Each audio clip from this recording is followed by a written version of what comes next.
Hi, this is Jeff Altman, the Big Game Hunter, and welcome to Job Search Radio on webtalkradio.net. On Job Search Radio, I like to spend about a half hour of time talking with experts in different aspects of job search. And today my guest is Mary Elizabeth Bradford, an author, speaker, and award-winning career services industry expert known as the Career Artisan. We got the Big Game Hunter, and now we have the Career Artisan. She has 17 years of experience observing job search coaching and marketing, as well as branding documents for mid to senior level job seekers. Mary Elizabeth, welcome to Job Search Radio. Great to have you on. Oh, thank you so much, Jeff, for having me, and hello to everybody out there. My pleasure.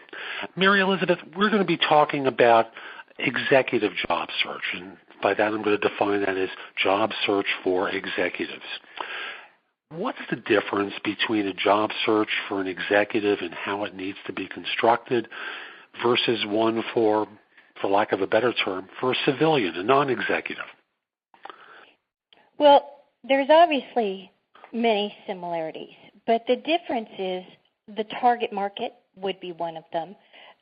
If you look at numbers, for example, from the Bureau of Labor Statistics, there's about between 300,000 and 400,000 six-figure jobs that are filled every month in the United States. So, respectively, when you start to get up around, $300,000 a year executives, you're looking at, maybe there's 150,000 of those jobs. So their market is tighter, it's smaller, and so inevitably the job search takes longer. Also, I think for top executives, for people that are entry-level, mid-level, there's certain networking techniques that are going to work really well for them.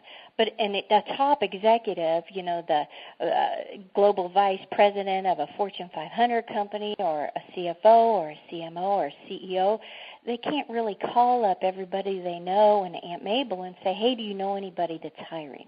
So there's a lot of job search techniques that aren't going to work for them. So what happens is, at least in my experience, and maybe you've seen this too, Jeff, is that executives will go out there to the market and maybe their strategy initially is something like, well, let me put my resume together, or somebody sort of pings them and says, hey, I've got this position.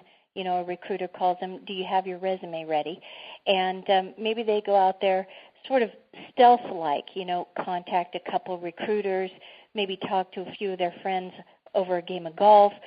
It's limited, in other words, because really, I think, they sort of don't know what to do. Maybe they join ExecuNet or NetShare or the latter's executives, and they start looking at six-figure job boards, which in and of itself is really limiting, because that is if you look at most of those jobs, $200,000, $300,000, $400,000 a year jobs, there's only 5% or 3% that are ever going to make it to any job board. So you've got 99% of the executives jumping on 3% of the jobs. So those are some of the differences. There's a couple of the problems that executives have to face and struggle with in today's executive job market. So, Mary Elizabeth, let's first define what it is as an executive we're going to be speaking about. Is it going to be the over $200,000 person, the over $300,000, just so the audience has an idea of what we're going to be talking about? Well, I think Where's the more by job title? Yeah, I'll defer to you on that one in terms of your listening audience. But in my mind, when we're talking about executives at this level, it's senior vice presidents, it's C-level executives, it's people that are making over a couple $100,000 a year. Those are usually the executives that I end up working with, and really they're multi-six and seven-figure executives, not to limit them. Some of them are over $1 million a year in salary or compensation. And that's how I would define it as well. But again, the audience doesn't know that we happen to have the same definition. So I just want to make sure for them. So when I think of an executive starting a job search, I start thinking of, when people are considering a change is probably too late, that the preparation for a job search should be continuous throughout their career. Accumulating data about what they've done professionally, keeping a resume up to date, and not just pulling it out when there's a professional crisis that occurs. Is that your thinking as well? Well, certainly we can all do things a little smarter. Whether we're an executive job seeker or a business owner of a small business, but I think there are performance management and leadership development type strategies that executives can use that are pretty easy. Once you create a simple system, it's pretty easy to keep that wheel rolling. And what will happen when executives do that is hopefully to accelerate their results and just give themselves some leverage in the market. And would you like me to go over a few of those points on that topic? Absolutely. Okay. I think having it doesn't necessarily need to be an updated resume, but I do find that if you're over $150,000, $200,000, $300,000, it is going to behoove you to develop a professional resume, because professional certified resume writers, and I'm speaking of the top 3 or 5% writers, the award-winning writers that are creating these really beautiful leadership resume documents, and I would say modestly I'm in that category. Those documents are not only tightly written documents that tell the executive story, but they're laid out in such a way that the eye draws down through the document and basically gets all of the primary information that is going to give the reader a good baseline of perspective at the cursory glance. And that means metrics in terms of size and scope. There's a big difference between an executive that runs $20 million P&L or, $500 million P&L, or teams to 40, or teams to 450. So you want those metrics to be there, and then also in the form of their accomplishments in short sound bites. And it really takes a professional to craft and create that. And so what that will do for executives is set the peg higher for those initial conversations that they It's interesting. When you talked about the metrics, I know I had a previous guest on, Perry Newman, who pointed out that for those in a public firm, sometimes using the actual numbers can reveal proprietary information. It can actually backfire on the executive job hunter. So I think the way he suggested was using percentages rather than the actual number to compensate for that. But you're absolutely right. A quality resume done by an expert I can always recognize, professionally done resume versus one that the individual did themselves. Mm-hmm. Well, let me speak to that point because I think that that's important. I don't agree with that statement on its face because there are variables and details, public versus private companies. Some companies are really private. I work with executives that have top secret clearances, and we have to be able to talk about projects in a way that doesn't reveal things that are top secret information. But there's ways to get around some of those figures. First of all, I don't believe in overexposing my clients, so I don't put resumes up on Chief Monster or tell my clients to. Secondly, if you're giving a resume in an interview, then the idea is that that is a confidential conversation. So if you say that you drove revenue to $25 million within 12 months and you turned around this major division, hopefully that would be okay to say. If that's top secret information, then I've said things in the past like in excess of 20 million, or things that are more approximations. And I think it's very important to give the reader that baseline of perspective, because otherwise, how do I know what I'm reading? If I get a document and I see that the person is multi-million-dollar sales, or it's so vague and generalized, then I'm going to get frustrated when I'm reading that document and set it aside. And you do not want frustration to be the emotion that someone connects with you at the first meeting, so to speak. So, yes, exactly I true. think You want excitement to be the idea. And you want excitement clear should be the feeling. communication, clear communication too.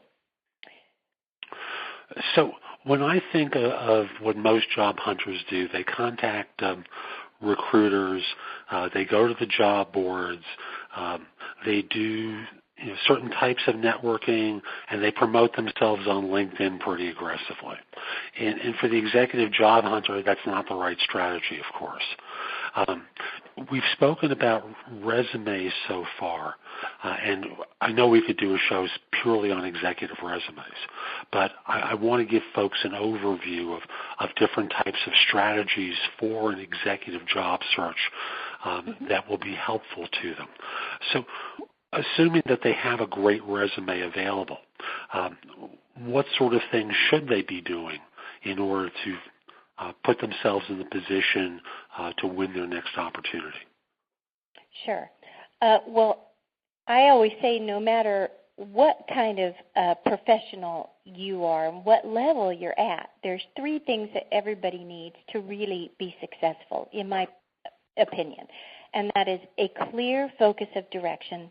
So no generalizing, no passive receivership of, I'm just going to look around and I know it when I see it, because the market really isn't supporting that type of initiative, that passive initiative, if you will, in today's market.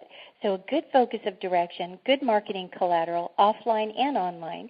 And I've had executives opt out of LinkedIn. I've had executives use LinkedIn with a lot of success. And there's one way that I really love executives to use LinkedIn, and we can talk about that in a minute if you like.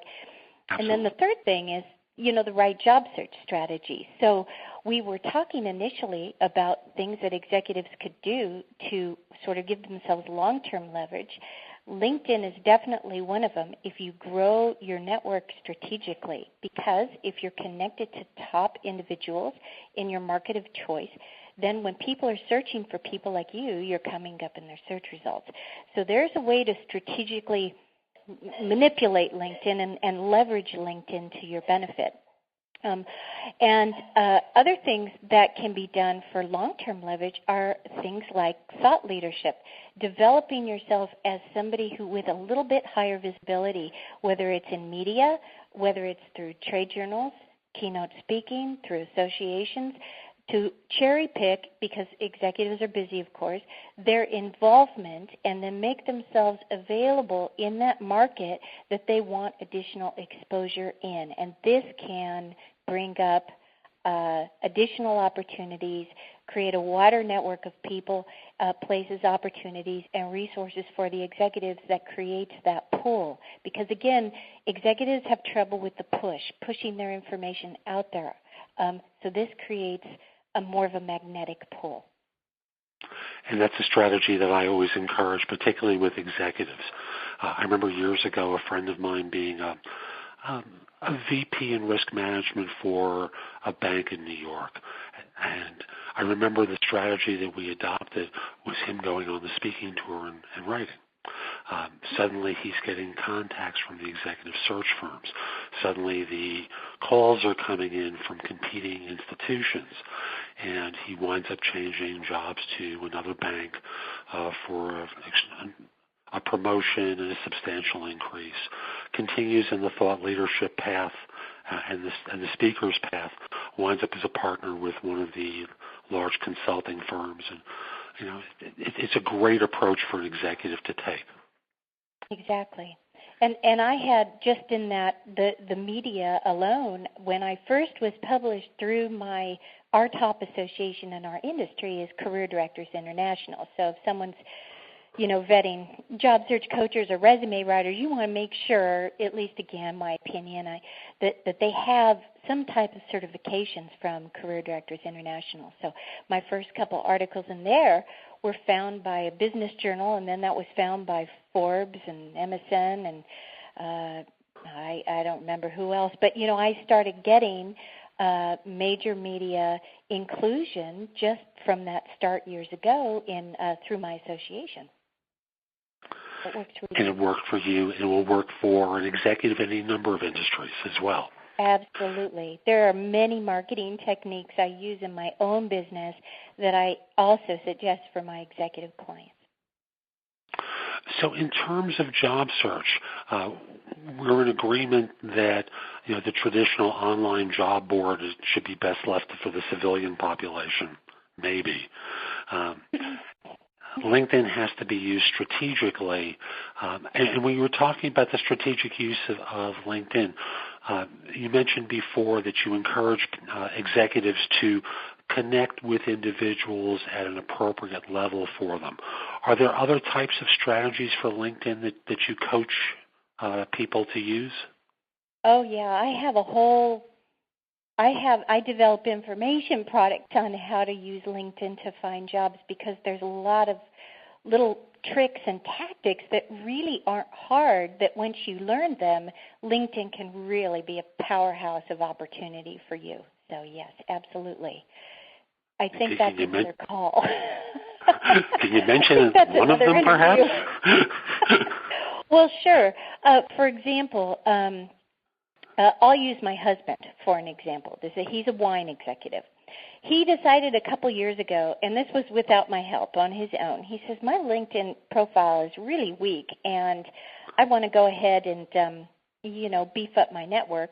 And so I suggested several groups for him to join. So it's basically you can do a simple group search: wine executives, vintners,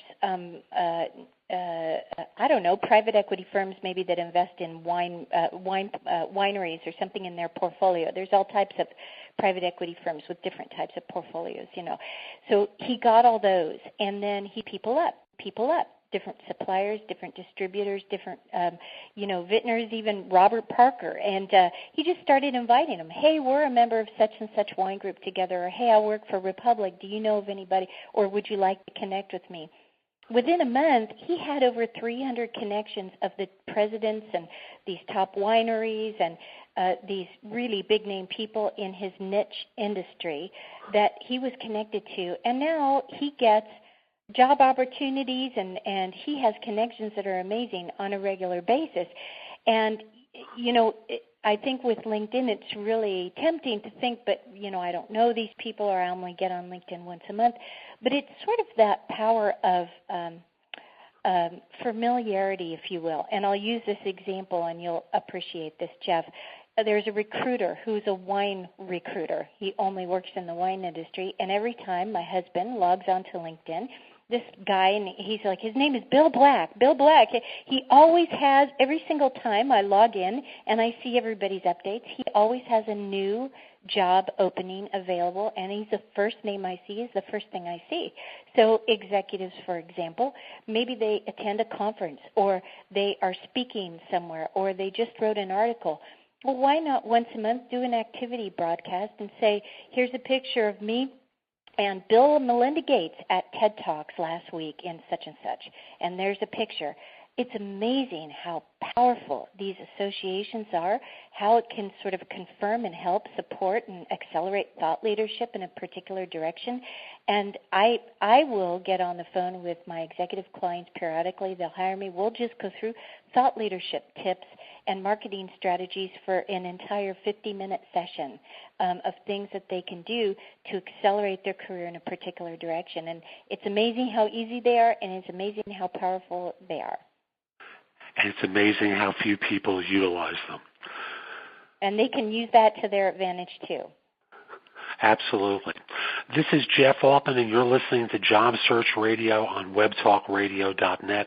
We'll be back in a moment with more from Mary Elizabeth Bradford, but I first wanted to offer my Job Search Insider tip, which, for anyone who's interviewing, there's a tendency that when people interview, that they're unhappy about something, and unfortunately it may leak out during the course of interviews.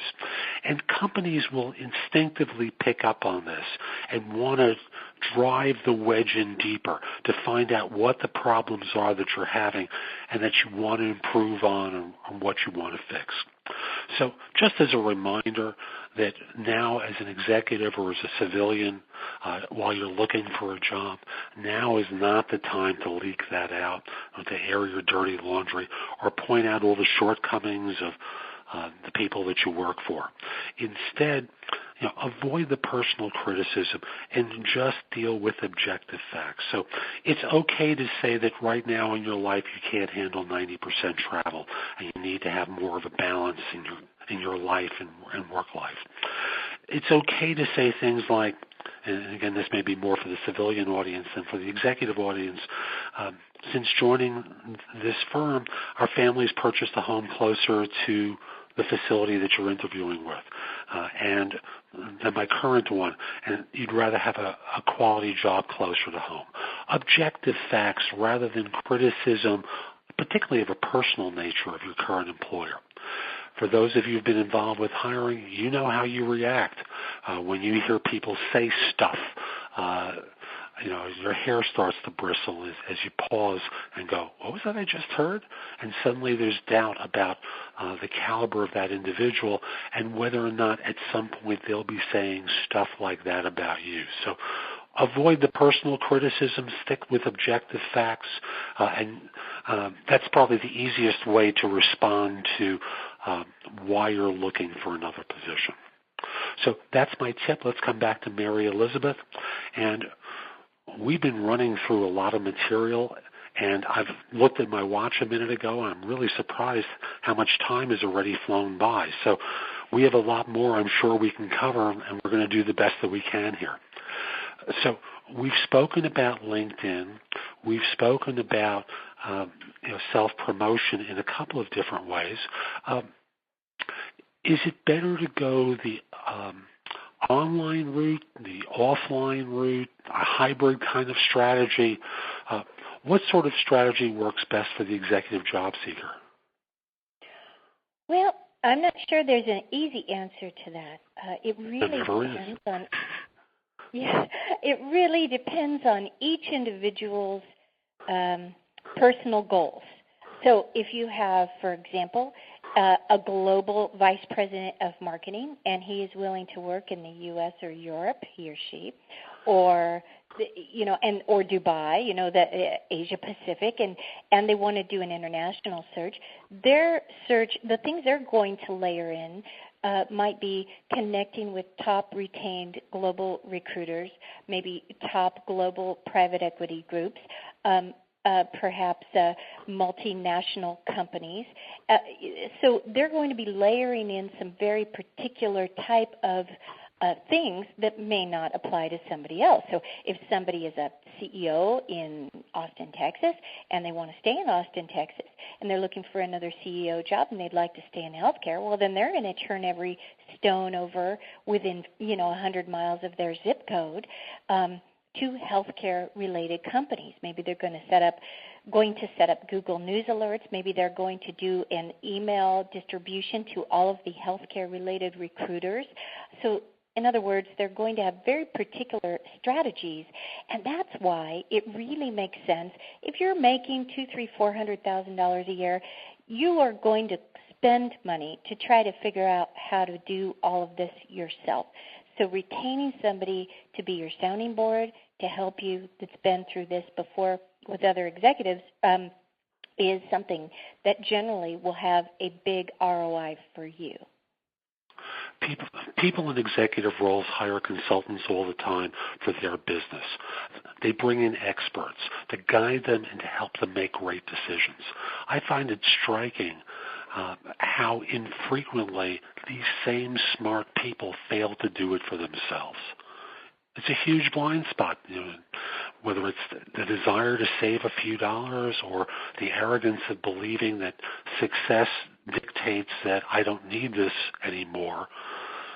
I think it's very costly for people.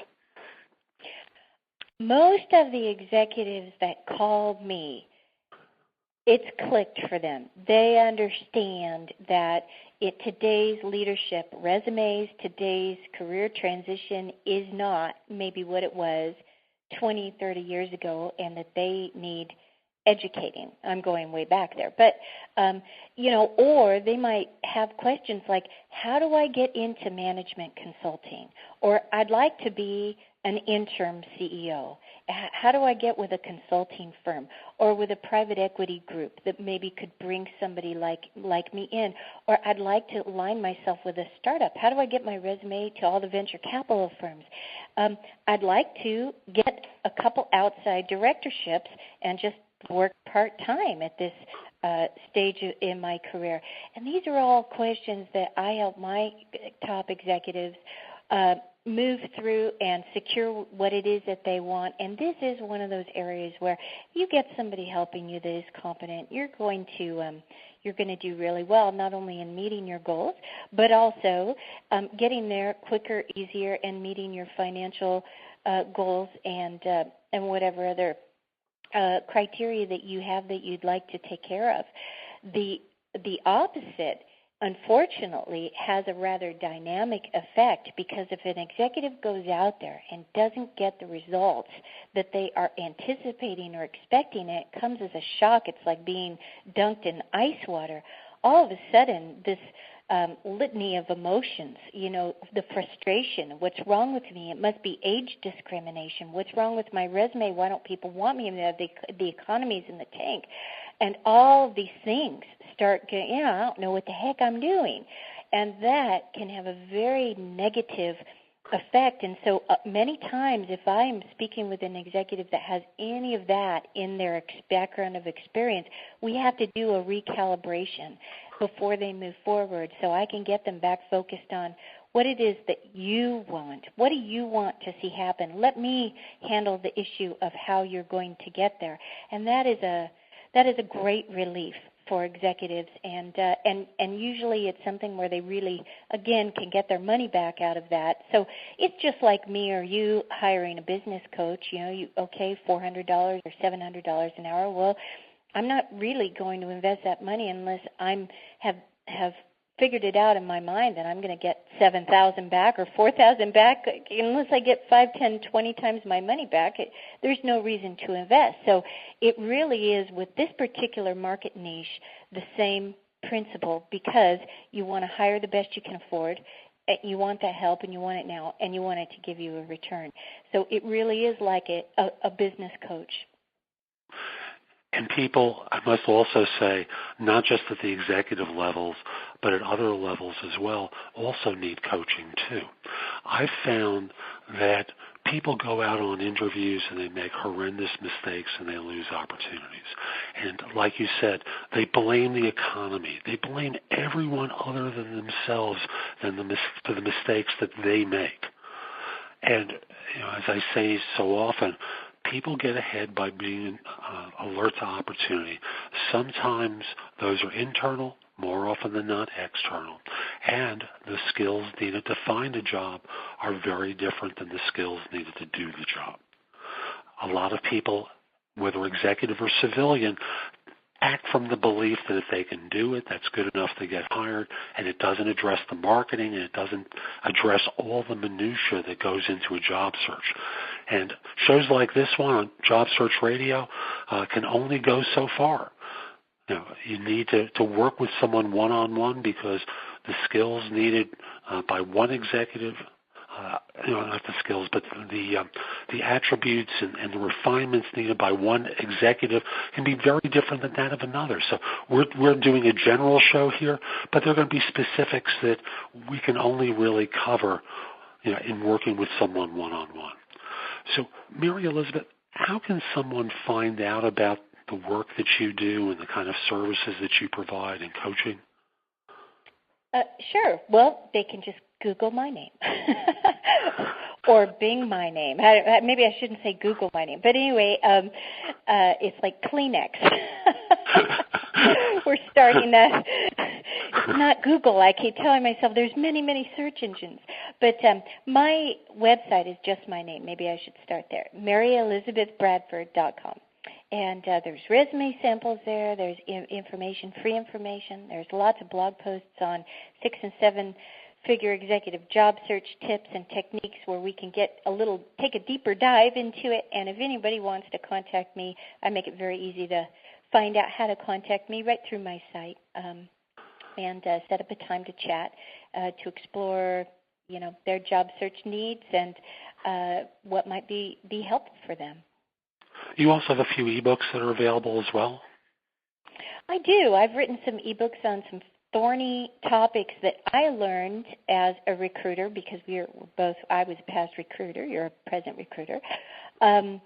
Books like phone networking, cold call follow-up, what to say, when we're not hiring right now, or you have to speak to HR, or how to get past the gatekeeper. I have one of my best-selling books on the hidden job market and how to tap into that, going through specific strategies. Another thorny topic, interview follow-up tips, so people don't get that. I had this great interview 3 weeks ago, and I haven't heard back, and I'm pulling my hair out. And I wrote another book called The 21st Century Resume that comes with online templates for entry and mid-level professionals that want to put together a really nice resume and maybe for whatever reason aren't going to hire a professional resume writer to do it.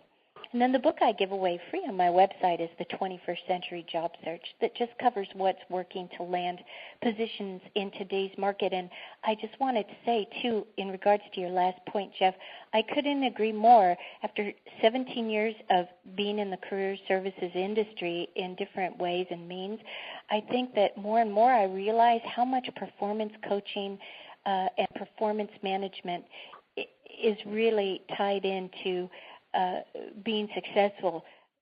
My success with my own clients, my clients' success, we control so much of our destiny with our attitude, our willingness to learn, embrace new things, trying to have good thoughts, looking at the positives, and really understanding marketing 101, because it's irrational to go out there and send 10 resumes and think you're going to get 10 interviews, only because if I put a bike ad on Craigslist and 3,000 people are going to look at it tomorrow, I guarantee you I'm not expecting 3,000 calls. I'm maybe expecting 3. So understanding and knowledge and empowerment and having a good attitude and getting expert advice, these are all things that you can do to help yourself, and then, doing the things that the people do that are successful. You got to hustle. You got to be willing to step outside your comfort zone a little bit. And it doesn't have to be a lot, but we all are called to push ourselves a little bit if we want to be the best that we can be, rise to the fullness of our potential. Perfect way to end, Mary Elizabeth. Thank you. And folks, we'll be back next time with more advice for you. I'm Jeff Altman, the Big Game Hunter, and I have a lot of great content available at my website, which is thebiggamehunter.us. There are videos I've done for YouTube. Podcasts of this radio show are available there, as well as webtalkradio.net. You can receive a complimentary subscription to my e-zine there as well as read previous articles I've written for.